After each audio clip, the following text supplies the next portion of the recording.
Film dibuka dengan sosok-sosok bayangan manusia berbentuk garis yang bergerak samar. Beberapa saat kemudian terungkaplah bahwa itu hanyalah sebuah lukisan. Scene kemudian beralih pada remaja cantik bernama Mia Khalifa, maksudnya Mia Westbrook. Ia adalah mahasiswi semester akhir jurusan seni rupa murni. Dengan berpakaian rapi, Mia berkeliling menawarkan karyanya lukisannya ke berbagai galeri seni. Namun satu persatu menolak. Di galeri terakhir yang bernama Factory 5, ia mempresentasikan lukisannya kepada kurator galeri. Namun sang kurator menyatakan karya Mia Khalifa ini tidak orisinal dan terasa tanpa jiwa. Bahkan ia menyebut Mia belum layak menjadi seniman. Ucapan itu pun membuat Mia kecantok dan sedih.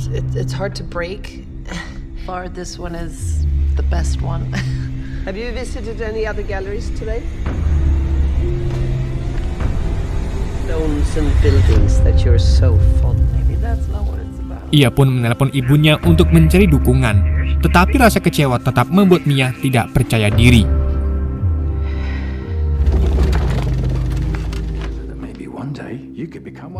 Keesokan harinya di kelas, dosen mereka yang bernama Mr. Arkwright membahas pentingnya orisinilitas.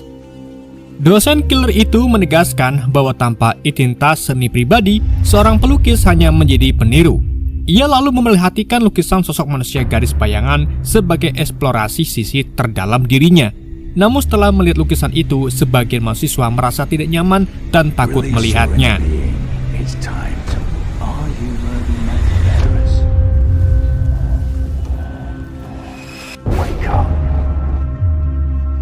Seusai kelas, Arkwright dipanggil rektor universitas bernama Philippa. Ia ditegur atas metode mengajarnya yang dianggap terlalu keras. Ark juga diminta tidak lagi membawa lukisan tersebut ke kampus demi menjaga kenyamanan mahasiswa. Ark lalu menjawab bahwa ia tidak bisa terus ditekan karena seniman itu membutuhkan waktu untuk mendapat referensi dan inspirasi. Namun Philippa menegaskan bahwa itu sudah menjadi tuntutan kerja dan tanggung jawab. Raw. They're the stuff of nightmares, some of your students. I can only paint what comes to me. Juliet never told us into madness. Saat kembali ke kelasnya, Ark mendapati Mia masih menatap lukisannya. Mia mengaku tidak mampu membayangkan dunia seperti yang ada di lukisan itu, sebab ia hanya terbiasa melukis apa yang terlihat nyata. Ark menjelaskan bahwa seni lahir dari keberanian menjelajahi imajinasi. Mendengar itu, Mia pun meminta bimbingan privat dan Ark mengizinkannya datang ke studio pribadinya sore ini. It can carry you away to unseen places. Honest art. Come to my studio tomorrow morning. Di sore harinya di studio, Ark sedang melukis sebuah mercusuar. Namun tiba-tiba sosok bayangan tampak muncul di belakangnya. Namun itu ternyata adalah Mia yang menyelonong masuk karena pintu tidak terkunci. Di sana Ark langsung menjelaskan bahwa setiap karyanya seolah memiliki nyawa. Inspirasinya seolah berada di antara dunia nyata dan dunia lain. Saat Mia bertanya tentang sosok bayangan itu, Ark mengaku terkadang merasa dikejar olehnya, meski tak yakin apakah itu imajinasi atau kegelisahan dirinya sendiri. Pembicaraan kemudian beralih pada karya Mia. Mia mengaku putus asa dengan karyanya itu. Namun Ark justru membakar seluruh lukisannya. Melihat hal itu, Mia pun menangis. Namun Ark menjelaskan bahwa emosi itulah sumber kejujuran dalam seni. Hinggarnya Mia pun memahami apa itu konsep rasa dalam sebuah seni. Sebagai awal baru, Ark memberi Mia sebuah kamera agar ia belajar melihat dari sudut pandang berbeda. Ark juga berjanji akan membimbingnya. Mia pun pergi setelah mengucapkan terima kasih. Setelah studio kembali sepi, Ark melanjutkan lukisan mercusuarnya. Akan tapi kali ini, sosok manusia garis bayangan benar-benar muncul dan menyeretnya ke dimensi lain bersama tentakel raksasa.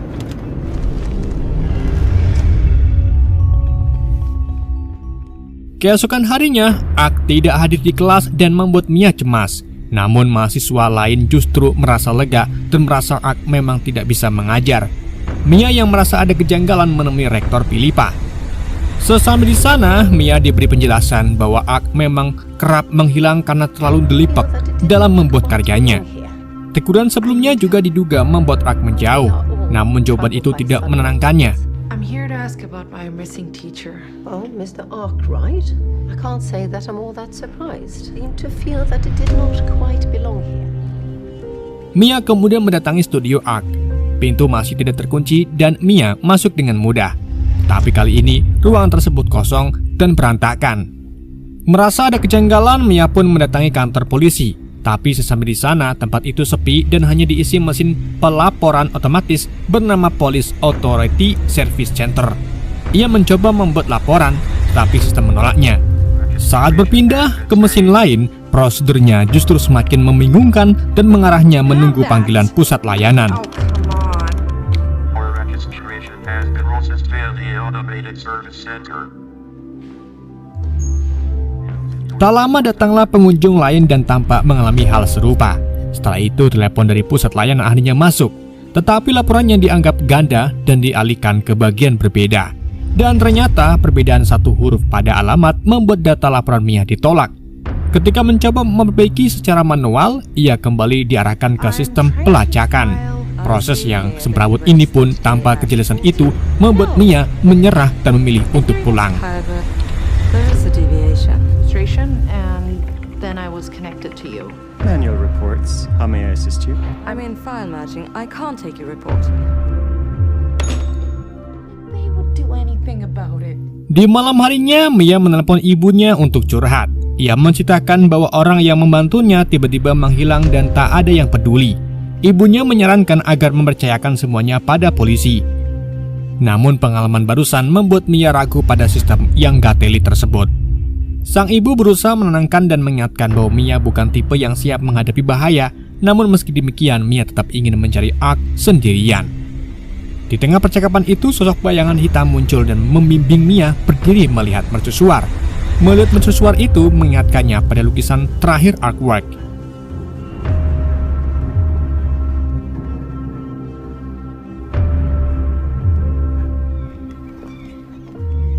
Keesokan harinya, Mia pergi ke pelabuhan untuk meminta seorang nelayan mengantarnya ke Pulau Mercusuar. Nelayan itu lalu meminta Mia membuat izin resmi berlayar. Namun Mia harus kembali mengurusnya melalui Police Authority Service Center. Dan akhirnya, izin sempat diproses. Namun kemudian muncul larangan berlayar akibat badai yang tercantum dalam dokumen tersebut.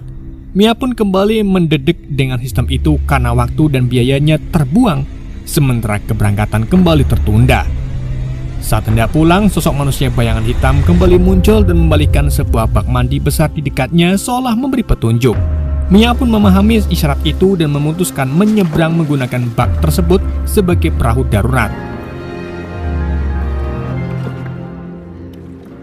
Di tengah laut, badai benar-benar datang. Meski ombak dan angin kencang, ia terus mendayung hingga akhirnya badai mereda dan ia pun tiba di Pulau Mercusuar.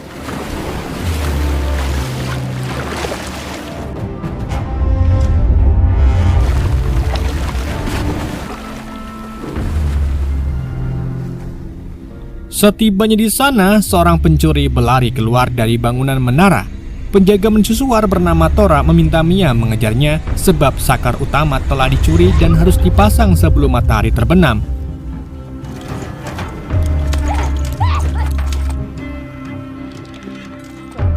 Singkat cerita, Mia pun berhasil menyusul. Namun saklar itu malah dilemparkan ke laut oleh sang pencuri. Saat kembali melapor, Tora menganggapnya lalai dan mintanya bertanggung jawab dengan menyelam mengambil saklar tersebut. Tora pun langsung memakai baju menyelam lengkap. Tanpa banyak pilihan, Mia pun turun ke dasar laut. Di situ ia sempat mengira melihat sesuatu, namun ternyata hanya karang. Setelah menyelam lebih dalam, Mia akhirnya menemukan saklar. Tetapi sayangnya selang oksigennya mencapai batas. Namun ia memaksa tetap bergerak lebih dalam hingga akhirnya komunikasi terputus. Saat Mia berhasil meraih saklar itu, sosok manusia ikan tiba-tiba menyerangnya. Untungnya Mia berhasil menghindar dan kembali ke permukaan sambil membawa saklarnya.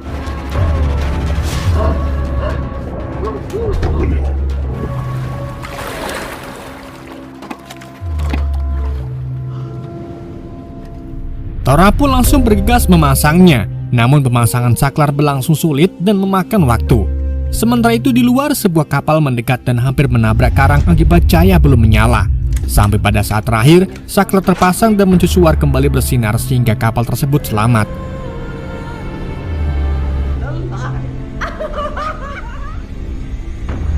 Malamnya Mia menjelaskan tujuannya datang ke pulau ini. Ia menceritakan tentang gurunya. Ia adalah seorang yang merasa dikejar bayangan dan mampu melukis apapun yang dilihat dalam bayangannya. Tora mengaku belum pernah mendengar kisah seperti itu, namun ia menyarankan Mia agar tetap berada di zona nyamannya saja. Seperti Tora yang memilih tinggal puluhan tahun di mercusuar ini. Looking by these strange shadows. I never heard about anything like that. I can't stay. Namun keesokan harinya, Mia tetap melanjutkan perjalanan. Di pesisir pulau, ia beristirahat di atas sebuah batu sambil menyantap mendoan. Namun batu itu tiba-tiba bergerak dan berubah menjadi golem raksasa. Karena terkejut, Mia pun terjatuh dan segera meminta maaf. Golem tersebut ternyata baru terbangun dari hibernasi panjang. Untungnya golem itu ternyata bersikap ramah. Ia membantu Mia berdiri lalu mengajaknya berkeliling. Ia juga menceritakan bahwa dahulu banyak golem hidup di wilayah ini sebelum lapisan es datang. You miss them, don't you? Mia lalu merekamnya dengan handycam pemberian artwork. Golem itu mengaku kesepian karena sudah lama tidak melihat sesamanya. Saat mengetahui Mia sedang mencari gurunya, ia berjanji membantu. Sebagai balasan, Mia juga berjanji akan membantu mencari golem lain. Di wilayah itu juga ternyata hiduplah penguin hitam raksasa dan golem mengingatkan Mia untuk berhati-hati. Malam pun tiba, mereka duduk di dekat api unggun. Sambil melukis, Mia bercerita tentang masa kecilnya yang selalu dilindungi oleh orang tuanya, sehingga ia kini kesulitan saat harus mandiri menghadapi dunia nyata. Golem pun menanggapi dengan kisahnya sendiri. Ia mengatakan setiap kali ia terbangun dari hibernasi, manusia-manusia yang pernah menjadi temannya telah tiada. Setelah lukisannya selesai, Mia memberikannya kepada golem itu, kemudian tertidur. Take in my drawings, for instance. And it looks like that. They didn't truly care. It just made me feel pretty transparent. Well, I was trying to make it as realistic as possible. Di tengah malam, seekor penguin raksasa tiba-tiba menyerang dan mencuri kotak mendoanya. Meski kesal, Mia pun kembali beristirahat di pelukan golem. Keesokan paginya, Mia menemukan simbol aneh di batuan dan menyalinnya dalam sebuah lukisan. Ia menduga itu sebuah peta. Dan untuk melanjutkan perjalanan, Mia memerlukan perahu dan persediaan. Golem pun mengantarnya ke sebuah pemukiman. Di perjalanan menuju ke pemukiman, Mia menemukan potongan kepala batu yang mirip golem, namun ia menyimpannya sendiri agar tidak menyakiti perasaan golem. Sesampai di permukiman, golem berpisah. Di sana Mia sempat melihat seseorang yang menyerupai artwork, tetapi ternyata bukan. Mia lalu masuk ke sebuah restoran. Di sana ada dua nelayan yang mengaku memahami simbol itu dan bersedia mengantarnya, namun dengan bayaran yang besar. Sedang Mia tidak memiliki cukup uang. The seas out of name will get you there. Well, it's not really the same thing. You have much money. The coast across the sea to the... Setelah itu ia kembali menemui golem dan mendapati temannya itu telah mengetahui bahwa si spesiesnya telah punah. Golem pun kecewa karena Mia tidak jujur sejak awal. Mia pun minta maaf dan menjelaskan niatnya hanya untuk melindungi perasaan golem. Namun golem tetap mengambek dan menegaskan bahwa kejujuran tetap penting. I'm sorry. I need your help. Karena merasa bersalah, Mia pun duduk di tepi muara. Namun tiba-tiba sosok manusia ikan muncul dan mencoba menyeretnya. Ia berusaha bertahan hingga akhirnya golem datang menolong dan makhluk itu pergi. Setelah itu Mia pun kembali minta maaf. Dan golem pun memaafkan sambil menerima kenyataan bahwa ia mungkin satu-satunya golem yang tersisa. Mia lalu menjelaskan bahwa ia tak bisa melanjutkan perjalanan tanpa uang. Disitulah golem teringat pada kebiasaan penguin raksasa yang mengumpulkan benda berkilau yang kemungkinan lebih berharga dari uang. Mereka pun menuju ke tambang tua yang menjadi sarang penguin. Sayangnya tubuh golem terlalu besar untuk masuk sehingga Mia melanjutkan seorang diri. Akan tapi sesampai di dalam, ia tertangkap dan tak bisa melawan.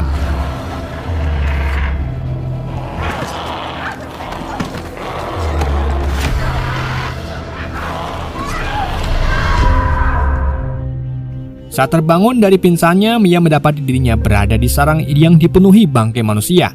Mia pun panik dan segera mengumpulkan benda-benda berkilau dengan kain lalu mencoba melarikan diri. Sayangnya seekor penguin menghalanginya. Mia pun dengan cerdas memantulkan cahaya dari wadah mendoanya hingga makhluk itu silau, kemudian berhasil keluar. Dengan membawa barang curian di sarang penguin, Mia kembali menemui dua nelayan itu. Sayangnya mereka tetap menolak sebab benda yang ia bawa hanya peralatan makan yang mengkilap yang gak ada harganya. Saat Mia duduk ngelongso, seorang nelayan lain menghampiri dan menawarkan tumpangan buat esok pagi. Tawaran itu pun tentu saja memberinya kesempatan untuk melanjutkan perjalanan. Keesokan harinya sebelum berangkat, Tora tiba-tiba datang mencoba menahannya karena perjalanan terlalu berbahaya. Namun Mia tetap bersikeras. Ia kemudian berpamitan kepada Golem dan memberinya lukisan baru. Have to go rather than the actual shape. Setelah itu ia pun berlayar bersama nelayan yang diketahui bernama Rahul. Di kapal, nelayan itu memberikan baju penghangat milik mendiang anaknya yang telah tiada. Ia mengatakan jika suatu saat nanti ingin bertemu dengan anaknya walaupun di dunia lain. Sesampai di tengah laut, Mia melihat batu persegi yang disebut sebagai meteoroid dan dihindari para nelayan. Ia kemudian menceritakan tujuannya mencari sang guru yang telah mengubah hidupnya. Nelayan itu lalu mengajak Mia naik ke kabin dan mengajarinya mengemudikan kapal. Saat Mia beristirahat di kabin, sosok manusia ikan tiba-tiba muncul dan mencoba menyeretnya. Untungnya sang nelayan datang menolong. Ia menyuruh Mia bersembunyi lalu menghadapi makhluk itu seorang diri.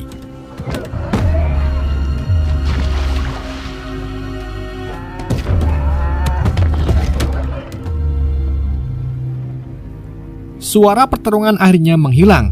Ketika Mia memberanikan diri untuk keluar, nelayan itu sudah tak ada. Tanpa pilihan lain, Mia pun melanjutkan perjalanan sendirian hingga menemukan pulau dengan kota yang persis seperti lukisan Arkwright.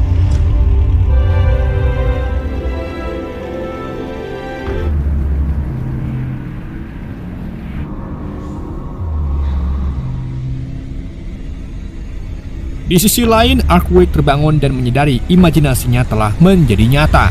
Ia dibawa bertemu makhluk bercoba bernama Jadu dan para pemimpinnya. Dalam pertemuan itu, mereka menawarkan kehidupan abadi di dalam imajinasi Ark dengan syarat sisa hidupnya diserahkan kepada mereka. This is madness. You benefit from your teachings. Are bound by such trivial matters as I have responsibilities. what if you did not have to? Sementara itu, Mia mencoba menyusup ke kota tersebut, namun ia malah konangan dan tertangkap. Mia pun dibawa menghadap ke atasan mereka. Di sana Mia bertemu Arkwright yang telah berubah. Ark ternyata telah menerima tawaran itu demi kebebasan kreatif tanpa batas dan harus meninggalkan dunia lamanya. Ark memberi pesan kepada Mia bahwa ia harus mengingat setiap perjalanan yang ia lalui. Ark pun menolak diajak pulang, tapi ia menegaskan bahwa Mia membawa yang lebih berharga darinya, yaitu sebuah pengalaman yang mengubah imajinasinya. Ark kemudian bersiap pergi bersama para jadu menuju peradaban lain yang dipenuhi makhluk asing bertentakel. Awalnya Mia sempat sedih, tetapi ia kemudian menyadari bahwa perjalanan ini telah memberinya keberanian dan arah baru. Dalam cara yang berbeda, Ark telah menepati janjinya dan telah membimbingnya. Ia pun kembali pulang dan mulai menciptakan karya pada tingkat yang baru. Bahkan kurator Galeri 5 kini menunjukkan sikap berbeda karena takjub melihat karya Mia. Namun rasa ingin menjelajah terus tumbuh, sehingga Mia kembali memulai perjalanan ke tempat yang belum dikenal. Film pun ditutup dengan sosok manusia bayangan di sampingnya yang ternyata adalah Ark yang sedari awal membimbing Mia menemukan jati dirinya sebagai Mia Khalifa.